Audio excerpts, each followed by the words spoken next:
Assalamualaikum warahmatullahi wabarakatuh.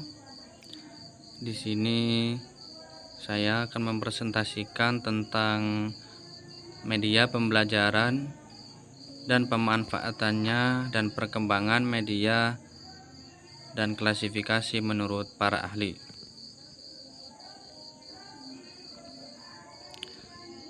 Disusun oleh Muhammad Asrori Yusril Iza Maulana, Fakultas Tarbiyah Prodi Pendidikan Agama Islam. Dosen pengampu Dr. Ikhwanul Muttaqin MPDI. Pertama adalah pengertian dari media. Media berasal dari bahasa Latin yang merupakan bentuk jamak dari kata medium yang berarti perantara atau pengantar, sehingga bisa dikatakan bahwa media adalah perantara atau pengantar pesan dari pengirim, yakni komunikator, atau sumber kepada penerima, yakni komunikan atau audiens. Menurut buku media pembelajaran, yakni dari masa konvensional hingga masa digital, oleh Dr. Syarifuddin, MPD, dan Eka Dewi Utari. Secara umum, media pembelajaran adalah alat bantu proses belajar mengajar, alat atau segala sesuatu yang bisa digunakan untuk merangsang pikiran, perasaan, perhatian, dan kemampuan atau keterampilan siswa, sehingga dapat mendorong terjadinya proses belajar. Mengutip jurnal dari Universitas Negeri Alauddin, menurut Reiser dan Dempsey, media pembelajaran adalah peralatan fisik untuk menyajikan pembelajaran kepada peserta didik. Peralatan fisik yang digunakan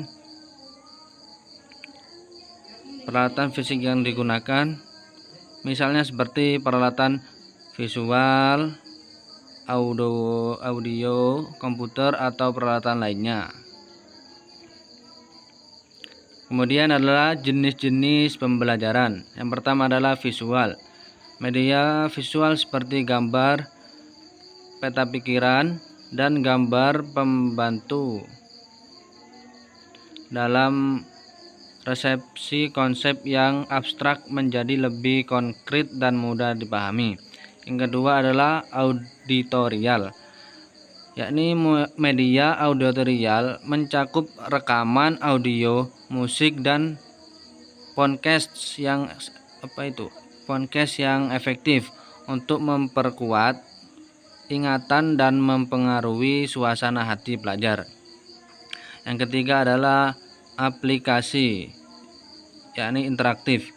Aplikasi dan game adalah edukasi memicu keterlibatan aktivitas belajar siswa dengan memberi umpan baik langsung dan mengingatkan motivasi dalam belajar. Yang ketiga adalah pemanfaatan media pembelajaran. Pertama adalah dapat mendorong pembelajaran mandiri. Yang kedua, menghadirkan variasi dalam pembelajaran. Yang ketiga, meningkatkan keterampilan teknologi. Yang keempat, memfasilitasi pembelajaran jarak jauh. Berikutnya adalah dampak positif dan negatif media pembelajaran. Dampak positif adalah kemudahan memperoleh kabar terbaru dan berita, bisa belajar banyak hal baru melalui media, share, meningkatkan keterampilan dan kreativitas. Sarana mudah untuk hiburan waktu luang, menjadi terbuka dengan teknologi digital dan bisa bersosialisasi dengan siapapun di seluruh dunia. yakni tidak ada jarak untuk berkomunikasi meskipun dari jarak jauh dari Sabang sampai Merauke, kita bisa berjumpa dengan saudara kita, yakni dalam telepon atau video call. Yang kedua, dampak negatif. Dampak negatifnya adalah mengurangi interaksi sosial satu sama lain dengan lingkungan sekitar, rawan terkena hoaks, dan terjadinya tidak produktif saat belajar atau bekerja. Berikutnya adalah sejarah perkembangan media dan klasifikasi menurut para ahli.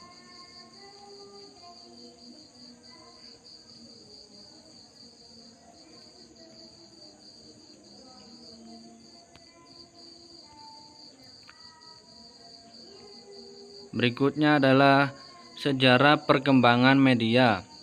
Sejarah perkembangan media sangat luas dan beragam, dimulai dari penciptaan media tertulis seperti papirus di Mesir kuno, perkembangan teknologi cetak oleh Johannes Gutenberg pada abad ke-15, hingga revolusi digital modern.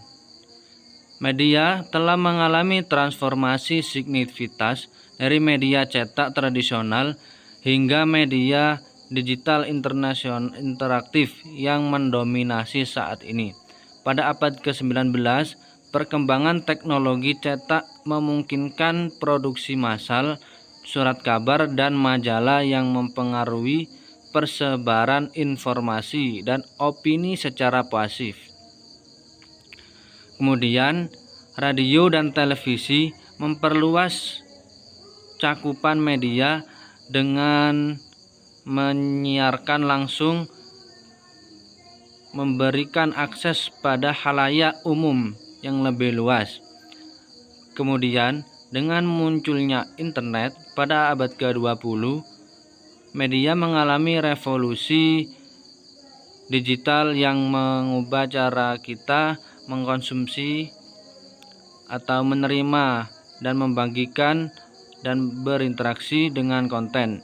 Situs web, blog, media sosial atau sosmed, dan platform berbagi video telah membuka jalan bagi akses yang lebih cepat dan global seperti informasi. Seiring waktu, media terus berkembang, mendorong inovasi dan menggunakan teknologi baru dalam menyampaikan informasi. Sekarang kita melihat tren seperti media sosial atau sosmed, podcast, dan streaming video atau live streaming pada YouTube, TikTok, dan lain-lain yang terus mengubah lanskap atau model media secara terus-menerus sesuai dengan kreativitas mereka masing-masing. Berikutnya adalah perkembangan media. Menurut perkembangan media, yang pertama adalah era lisan, yakni di mana media hanya melalui lesan, yakni melalui lesan ceramah yang dilakukan oleh guru di dalam kelas. Kemudian adalah era tulisan. Era tulisan adalah di mana media itu masih menggunakan pen tutul atau menggunakan tangan untuk mencetaknya, yakni sebagai tulis. Yang ketiga adalah era percetakan, yakni media tersebut masih dicetak menggunakan mesin ketik dan lain sebagainya. Contohnya adalah seperti koran, surat kabar lama, dan lain-lain. Yang keempat adalah era teknologi. Era teknologi ialah era yang sama seperti sekarang, yaitu era digital, di mana kita bisa berjumpa dengan sanak famili atau teman dari jarak jauh menjadi dekat. Kemudian adalah pengenalan multimedia. Definisi multimedia adalah integrasi berbagai bentuk media termasuk teks, audio, gambar, animasi, dan video ke dalam medium tunggal, seringkali interaktif. Edukasi dan pelatihan. Penggunaan multimedia dalam pendidikan dan pelatihan telah meningkatkan interaktif dan meningkatkan efektivitas pada materi ajar, memfasilitasi pembelajaran yang lebih mendalam dan personal. Yang ketiga, hiburan. Dalam dunia hiburan, multimedia menciptakan pengalaman yang kaya dan invasif dalam berbagai video dan game. Berikutnya adalah pentingnya bermedia. Yang pertama adalah keterjangkauan. Maksudnya adalah media audio seperti radio, TV atau semacamnya itu memiliki jangkauan luas dan dapat menjangkau pendengar di area terpencil, membuat informasi dapat diakses oleh banyak orang. Contohnya adalah seperti kita melihat berita TV One, JTV dan seterusnya. Yang kedua adalah mudah didengar, yakni dapat didengar ketika melakukan aktivitas lain. Media audio menyediakan cara yang nyaman bagi pendengar untuk tetap terinformasi atau terhibur. Yang ketiga adalah personalisasi. Dengan podcast dan layanan streaming, audio media menawarkan tingkat personalisasi yang belum pernah ada sebelumnya, memungkinkan pengguna untuk menyesuaikan pengalaman mereka. Yang berikutnya adalah dampak multimedia pada masyarakat. Yang pertama adalah dari segi pendidikan.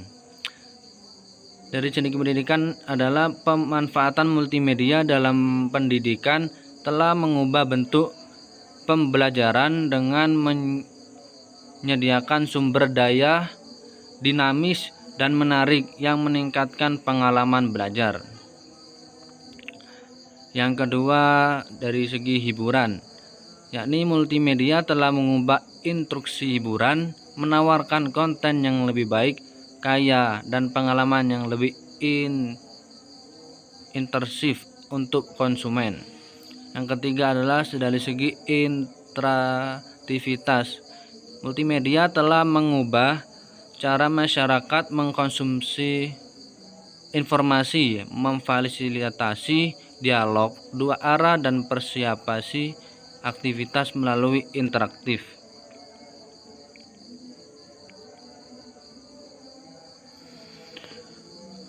Berikutnya adalah klasifikasi media menurut para ahli. Yang pertama, multimedia. Klasifikasi multimedia mencakup penggunaan gabungan teks, grafik, audio, video, dan animasi interaktif untuk mengkomunikasikan pesan secara efektif. Yang kedua adalah media audio. Menurut para ahli, media audio mencakup segala bentuk konten komunikasi yang dapat didengar seperti radio, podcast, rekam musik, dan lain-lain. Yang ketiga adalah media audio visual. Media audio visual menggabungkan elemen suara dan visual termasuk televisi, film, dan video di internet. Mungkin cukup sekian yang dapat saya sampaikan.